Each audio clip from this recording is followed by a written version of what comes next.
pukul 6 waktu Indonesia Tengah.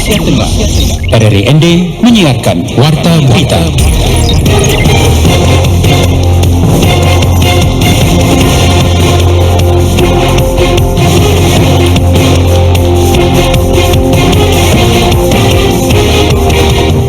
Selamat pagi pendengar RRI dimanapun Anda berada. Saat ini kita bersama dalam Warta Berita Pagi edisi penyiaran Senin 27 Februari 2023 dengan Sari Berita. Pemerintah Kabupaten Manggarai gelar Goa Batu Cermin Food Festival. Fakultas Ekonomi Uniflor ND gelar turnamen futsal ekonomi Cup ke-7. Bersama saya Femi Sareora, inilah berita selengkapnya.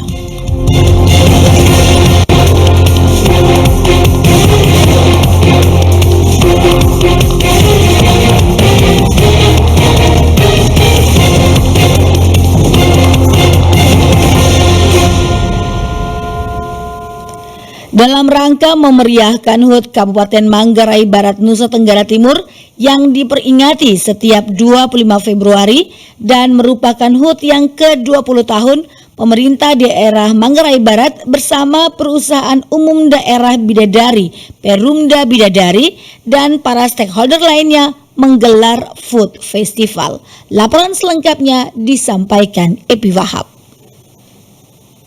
Dalam rangka memeriahkan HUT Kabupaten Manggarai Barat Nusa Tenggara Timur yang diperingati setiap 25 Februari dan merupakan HUT yang ke-20 tahun ini, pemerintah daerah Manggarai Barat bersama Perusahaan Umum Daerah Bidadari dan para stakeholder lainnya menggelar Food Festival dari 24 sampai dengan 26 Februari 2023 bertempat di Goa Batu Cermin Labuan Bajo yang dibuka untuk umum dan gratis dari pukul 10 sampai dengan 20 waktu Indonesia Tengah. Dalam kegiatan ini terdapat stand-stand UMKM lokal berupa makanan, minuman, produk souvenir, kain tenun, dan produk lainnya khas Manggarai Barat dan Nusa Tenggara Timur. Selain itu juga ada hiburan pertunjukan seni Manggarai dan berbagai daerah lain di Nusa Tenggara Timur dan juga pertunjukan seni dari paguyuban daerah lain seperti Bali, Jawa, Sulawesi Selatan yang ikut berpartisipasi. Pemda Mabar dan Perumda Bidadari juga menyelenggarakan perlombaan berupa lomba menggambar anak-anak dan lomba fotografi bertema GBC for ASEAN Summit 2023. Direktur Perumda Bidadari Susanto Weri kepada RRI menyampaikan rangkaian kegiatan Food Festival yang berlangsung selama 3 hari dari 24 sampai dengan 26 Februari 2023. Jadi Food Festival ini dalam rangka HUT Mabar yang ke-20. Rangkaian acaranya di hari pertama itu kita pembukaan Food Festival yang sebelumnya itu diawali dari Jalan Sehat. Dari Pak Bupati, Wakil Bupati dan seluruh OPD. Kita start dari depan Siloam sampai finishnya di Batu Cermin. Kemudian hari kedua itu hari ini apel ini HUT Mabar, kemudian dilanjutkan dengan penanaman 1.000 lebih anakan bambu karena Pak Bupati kepingin di sini ini bisa jadi kayak laboratorium bambunya ANTT karena akan dibangun arboretum. Arboretum itu semua bibit bambu yang ada di Nusa Tenggara Timur akan ditanam di sini. Jadi mungkin harapan kita ke depan sini bisa jadi pusat penelitian bambu di NTT. Kemudian Food Festivalnya terus berlangsung. Pagi ini ada pertunjukan caci sampai sore, kemudian nanti sore menjelang malam itu ada pertunjukan paguyuban. Ada 8 paguyuban yang bergabung, itu ada Bali, KKSS itu Sulawesi Selatan, Lama Holot, kemudian Nagkeo hari ini. Nah, untuk besok itu ada dari ND, Jawa sama pokoknya ada sekitar 8. Selanjutnya Susanto Weri juga menambahkan Perumda Bidadari selaku pengelola juga ingin sedikit menggeser festival UMKM yang selama ini dipakai lebih spesifik ke Food Festival karena ingin menonjolkan foodnya karena Goa Batu Cermin kedepannya bisa menjadi tempatnya kuliner di Labuan Bajo. Sebenarnya gini, kita selaku pengelola Perumda Bidadari kepingin sedikit menggeser festival UMKM lebih spesifik ke Food Festival. Jadi sebenarnya kita mau tonjolkan foodnya karena kita rasa tempat ini nanti tuh bisa ke depan bisa menjadi kayak tempatnya kuliner ke depan. Tapi kuliner yang benar-benar dia food gitu. Jadi keikutsertaan teman-teman di sini saya lebih mereka itu ke bisnis makanan siap saji daripada kita sebut UMKM. Adapun maksud dan tujuan adanya Food Festival yang diselenggarakan di Goa Batu Cermin ini selain untuk merayakan HUT Kabupaten Manggarai Barat ke-20, tetapi juga ingin memperkenalkan Goa Batu Cermin sebagai salah satu destinasi wisata yang ada di dalam kota Labuan Bajo dan memperkenalkan produk lokal serta budaya khas Manggarai Barat dan Nusa Tenggara Timur. RRI SP Labuan Bajo, Epi Wahab melaporkan.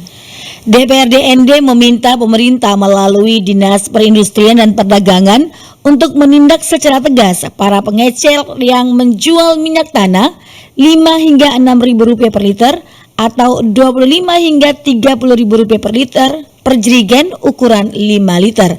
Laporan Rosa Dalima. Suruh serahkan pergi dulu. Laku ini orang nakal ini. Lebih dari 4.000. Sanksi yang harus diberikan adalah mencabut izin sebagai penyalur agar bisa memberikan efek jera bagi penyalur lain. Demikian disampaikan Wakil Ketua DPRD ND Octavianus Mamesi ketika menerima perwakilan masyarakat peduli sembako yang mengeluhkan soal kenaikan harga beras dan langkanya minyak tanah di Kabupaten ND. Menurut Fian Mamesi, jika pemerintah tidak menindak sama artinya menyetujui penetapan harga baru di luar ketentuan pemerintah, yakni Rp4.000 per liter. Tidak ada tawar-menawar duduk bersama lagi, saya pikir, itu minyak tanah. Hanya ada satu jalan, yang jual 30.000 tidak. Kita akhirnya ini melanggar, beli 30.000 sebaru sudah normal. Kalau ini sudah normal, kesenangan sejahitnya menjadi 5.000 atau 7.000 sekalian. Jangan minta, Pak Kades minta maaf ya, jangan minta kami foto lagi, bawa lagi orang-orang itu ke sana, ribet ya. Pengumuman jual 4.000, jual lebih tidak. Ribet sekali kita hidup di ND. Sementara itu anggota DPRD ND Yani Kota mengatakan kelangkaan minyak tanah di ND telah menjadi rutinitas tetap setiap tahun. ND tidak pernah luput, setiap tahunnya mengalami momen warga kesulitan mendapatkan minyak tanah. Dia meminta pemerintah memastikan agar minyak tanah subsidi tidak disalurkan ke para pengusaha rumah makan yang notabene harus dijual dengan harga industri. Masyarakat yang dijadikan korban, belum beras, belum minyak tanah. Minyak tanah kalau memang terus-terus begini berulang tahun dia. Lucu kalau Kabupaten ND berulang tahun untuk minyak tanah. Yang tadi katakan harga 4.000, hanya nama saja di papan. Tetapi ada permainan. Kenapa pertanyaan saya? Kenapa diberikan kepada di rumah makan? Rumah makan itu tergolong minyak tanah non subsidi. Kenapa ini dibiarkan? Ini pemerintah membiarkan. Anggota DPRD lainnya Petrus V pertanyakan rencana dan langkah antisipasi yang dilakukan pemerintah untuk menghadapi masalah kelangkaan minyak tanah. Menurutnya pemerintah seharusnya sudah punya strategi dalam mencegah, mengingat peristiwa minyak tanah langka selalu terjadi setiap tahun. Di Kabupaten ND bikin gua kelangkaan minyak tanah di musim menjelang Lebaran dan Natal. Kalau minggu apa kerjanya? Menjadi rutinitas. Gagak kita lihat periksa sana, periksa sini, hanya di atas permukaan, hanya memberi keyakinan semua. Kenyataan setiap 6 bulan pasti langka. Petrus V juga menyoroti sistem kerja pemerintah yang menurutnya seperti pemadam kebakaran lebih memilih menyelesaikan masalah daripada mempersiapkan langkah pencegahan. RRI ND Rosa Dalima melaporkan. Menteri Kesehatan Republik Indonesia Budi Gunadi Sadikin dalam Rapat Kerja Kesehatan Nasional Raker Kesnas 2023 menekankan pemerataan akses kesehatan di seluruh wilayah Indonesia melalui transformasi kesehatan. Terdapat 6 pilar transformasi kesehatan yang harus dijalankan. Pilar pertama adalah transformasi layanan primer yang fokus pada penyediaan layanan kesehatan primer yang terstandardisasi dan terintegrasi.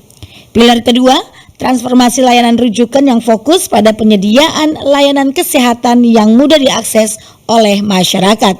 Pilar ketiga, transformasi ketahanan sistem kesehatan fokus pada kemandirian obat dalam negeri dan penyediaan tenaga cadangan kesehatan.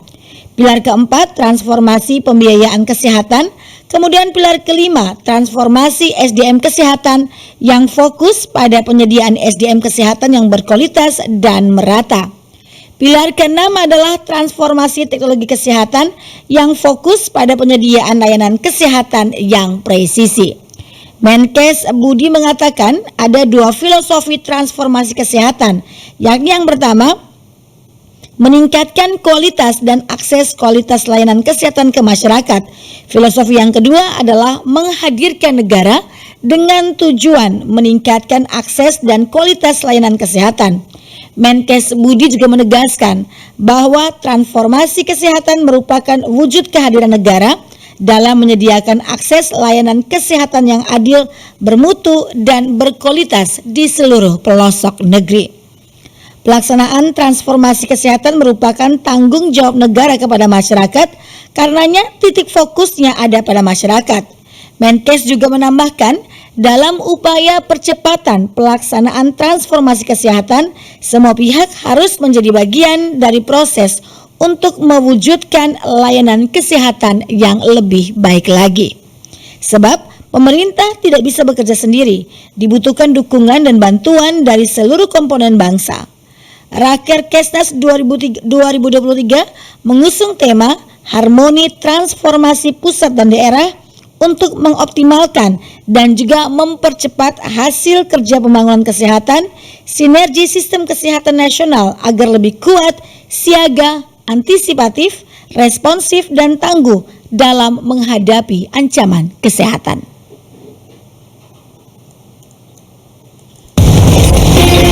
Anda sedang mendengarkan Warta Berita Produksi RRI ND. Sebanyak 30 penyandang disabilitas di Manggarai Barat mendapatkan bantuan dari Kementerian Sosial Republik Indonesia. Rizwan Sumbi melaporkan. Bantuan yang diberikan oleh Kementerian Sosial Republik Indonesia bersama Komisi 8 DPR RI kepada 30 penyandang disabilitas di Kabupaten Manggarai Barat, Nusa Tenggara Timur berupa bantuan sosial yang terintegrasi, yaitu bantuan asistensi rehabilitasi sosial atau atensi. Bantuan kepada penyandang disabilitas tersebut berupa kursi roda dan tongkat adaptif. Selain kepada penyandang disabilitas, bantuan berupa perlengkapan sekolah diberikan kepada 15 orang anak, bantuan pemberdayaan ekonomi untuk 5 orang, dan bantuan kebutuhan dasar untuk 25 lansia. Direktur Jenderal Rehabilitasi Sosial Pepen Nazarudin yang mendampingi Wakil Ketua Komisi 8 DPR RI Diah Pitaloka dan Aceh Hasan Syazili dalam kunjungan kerja reses Komisi 8 DPR RI di Manggarai Barat menyampaikan bahwa Kementerian Sosial bersama Komisi 8 DPR RI dalam kesempatan tersebut menyerahkan bantuan sosial yang terintegrasi, yaitu bantuan asistensi rehabilitasi sosial, kesiapsiagaan bencana, keserasian sosial, juga bantuan program Keluarga Harapan atau PKH di Kabupaten Manggarai Barat. Kementerian Sosial dan Komisi 8 DPR RI akan terus bersinergi dalam penanganan kelompok rentan dan miskin di Indonesia. Dalam rangka memonitor berbagai pelaksanaan program, utamanya terkait dengan program kesejahteraan sosial yang dilaksanakan oleh Kementerian Sosial yang merupakan mitra kerja dari Komisi 8. Kita dengan Komisi 8 selalu bersinergi untuk melaksanakan penganggaran dan pelaksanaan berbagai program Kementerian Sosial untuk penanganan kemiskinan ekstrim. Berbagai program Kementerian Sosial untuk penanganan kemiskinan ekstrim. Bantuan mengatakan bahwa tongkat adaptif yang diterimanya sangat bermanfaat karena dapat memudahkan mobilitasnya dalam bekerja.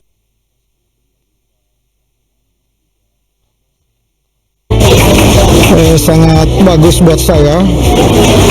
Dia punya suara untuk menginformasikan ada benda apa di sekitar kita atau gas sedang menyala. Saya sudah coba, sangat bagus untuk saya. Bantuan senilai total 74.781.152.000 rupiah untuk masyarakat di Kabupaten Manggarai Barat. Bantuan secara simbolis diserahkan oleh Diah Pitaloka selaku Ketua Tim Kunjungan Kerja Reses kepada Sekretaris Daerah Kabupaten Manggarai Barat, Franciscus Sodo, di kawasan wisata Gua Batu Cermin. Dari Labuan Bajo, Manggarai Barat, Rizwan Sumbi melaporkan. Walhi Region Banus Ramapa, Bali, Nusa Tenggara Barat, Nusa Tenggara Timur, Maluku Utara, dan Papua dalam pertemuannya di Lombok beberapa waktu lalu membahas dua ancaman besar yang dikhawatirkan dapat memberikan dampak buruk bagi keberlanjutan lingkungan di Provinsi Nusa Tenggara Timur. Laporan Verana Garus.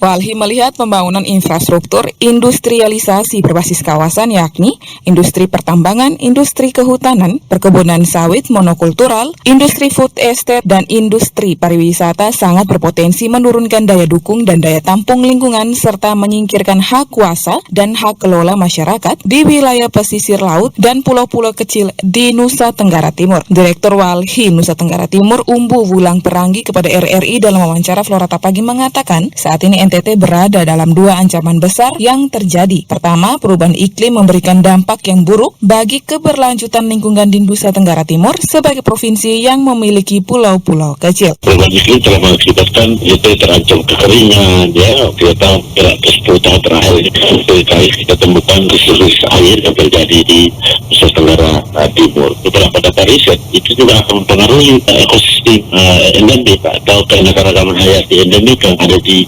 meningkatnya perubahan iklim dan pemanasan global bisa berdampak pada populasi komodo yang ada di Kepulauan Flores itu. Lanjut Umbu Wulang, ancaman kedua yakni masifnya investasi yang rakus lahan. Investasi tersebut dibagi menjadi 3 model, yaitu pada investasi pariwisata, monokultural, dan investasi pertambangan, serta beberapa proyek strategis nasional yang tersebar di seluruh wilayah Nusa Tenggara Timur. Sehingga berujung pada privatisasi serta alih fungsi kawasan, memberikan dampak buruk bagi daya tampung dan daya dukung lingkungan hidup. Investasi ini kan banyak mengancam keselamatan rakyat atau ekologi tadi, karena investasi ini kan misalnya kita tahu ini ada perubahan iklim dan pemanasan global yang terasa dampaknya bagi NTT, tapi di satu sisi kita masih terus dijajali dengan investasi yang sangat bergantung pada misalnya energi kotor misalnya. Walhi NTT meminta kepada seluruh pemerintah daerah untuk memikirkan terkait upaya mitigasi dan adaptasi perubahan iklim. Salah satunya memperkuat program ketahanan pangan dengan cara menghidupkan kembali pangan lokal di Nusa Tenggara Timur. RRI ND Feranda Garus melaporkan. Kementerian Pariwisata dan Ekonomi Kreatif, Badan Pariwisata dan Ekonomi Kreatif, Kemenparekraf, Baparekraf meluncurkan akun media pemasaran ekonomi kreatif Indonesia yang diberi nama @Kreatif by Indonesia untuk mendorong dan mempromosikan produk-produk ekonomi kreatif buatan anak bangsa. Akun ini mempromosikan produk-produk kreatif anak bangsa, diharapkan bisa menjadi wadah bertemunya para pecinta produk lokal dengan para pengusaha produk ekonomi kreatif maupun sesama para pelaku dan pengusaha ekonomi kreatif agar dapat saling berkolaborasi. Akun @Kreatif by Indonesia juga turut mendukung gerakan nasional Bangga Buatan Indonesia, Gernas BBI, dan gerakan #Beli Kreatif Lokal sebagai bentuk dukungan Kemenparekraf untuk meningkatkan promosi ekonomi kreatif Indonesia. Menteri Pariwisata dan Ekonomi Kreatif, Kepala Badan Pariwisata dan Ekonomi Kreatif, Menparekraf, Kabaparekraf Sandiaga Salahuddin Uno dalam keterangannya pada Rabu 22 Februari 2023 kemarin mengatakan perencanaan pembuatan akun Kreatif by Indonesia sudah cukup lama hingga akhirnya bisa terwujud dan dikenalkan kepada masyarakat. Sementara itu, Deputi Bidang Pemasaran Kemenparekraf, Baparekraf Nimade Ayu Martini mengatakan, Kemenparekraf mengajak para pelaku kreatif untuk dapat memanfaatkan akun @Kreatif by Indonesia untuk mempromosikan produk ekonomi kreatif Indonesia. Semua konten kreatif yang diunggah di akun @Kreatif by Indonesia diharapkan dapat menjadi wadah untuk mempertunjukkan kreativitas Indonesia sekaligus menjadi inspirasi bagi audiens untuk dapat menemukan versi kreativitasnya tersendiri. Harapannya, sektor ekonomi kreatif dan UMKM dapat memantik bagi terciptanya 4,4 juta lapangan kerja berkualitas pada tahun 2024. Dalam rangka Pesta Perak ke-25 tahun, Fakultas Ekonomi Universitas Flores menggelar turnamen futsal Ekonomi Cup ke-7. Laporan selengkapnya disampaikan Lady Badin. Dalam rangka memeriahkan Pesta Perak ke-25 tahun, Fakultas Ekonomi Universitas Flores ND menggelar turnamen futsal Ekonomi Cup ke-7 dengan kategori pelajar dan mahasiswa. Kegiatan Ekonomi Cup ini merupakan kegiatan rutin tahunan kompetisi olahraga futsal dan merupakan kegiatan ikonik Fakultas Ekonomi yang sudah terselenggara selama 7 tahun berturut-turut. Koordinator turnamen futsal Ekonomi Cup ke-7, Dr. Rafael Octavianus Bire, EMSI kepada RRI mengatakan penyelenggaraan dua kategori yakni tingkat SMA dan tingkat mahasiswa tersebut dilakukan karena antusias masyarakat. Turnamen Futsal Ekonomi Cup ke-7 diikuti oleh 50 tim yakni 25 tim siswa SMA SMK Sedaratan Flores dan 25 tim perguruan tinggi. Pertandingan kegiatan Ekonomi Cup Futsal ini yang ke-7 ini merupakan kelanjutan dari turnamen-turnamen sebelumnya. Hanya momen yang ke-7 ini dirasakan istimewa karena kami lekatkan dengan 25 tahun ke Fakultas Ekonomi. Secara kebetulan ini mungkin sesuatu yang unik. Yang ikut pun 25 dari perguruan tinggi timnya dan 25 timnya dari SMA ini. Jadi kalau kemarin-kemarin digabung, tapi sekarang tidak. Sekarang yang SMA juara 1 2 3 ada, perguruan tinggi juara 1 2 3 ada, kemudian juga tim yang lolos ke semifinal juga ada penghargaan, itu yang baru. Kemudian nanti di juara 1 SMA sama juara 1 perguruan tingginya nanti yang pemenangnya mendapatkan trofi Joseph Alphonsus Gadijo Memorial Cup. Vian Bire melanjutkan, total hadiah yang akan diberikan sebesar 20 juta rupiah dan turnamen futsal ini dibuka pada tanggal 25 Februari 2023 dan akan berlangsung selama kurang lebih 14 hari ke depan. Vian Bire juga mengungkapkan bahwa turnamen ini bekerja sama dengan Asosiasi Futsal Kabupaten Ende dan juga Provinsi NTT. Dari AFKAP Provinsi menerjunkan 12 wasit pertandingan. RRI Ende Lady Badin melaporkan. Sekian warta berita pagi hari ini, mewakili kerabat kerja yang bertugas, saya Femi Sareora, selamat pagi.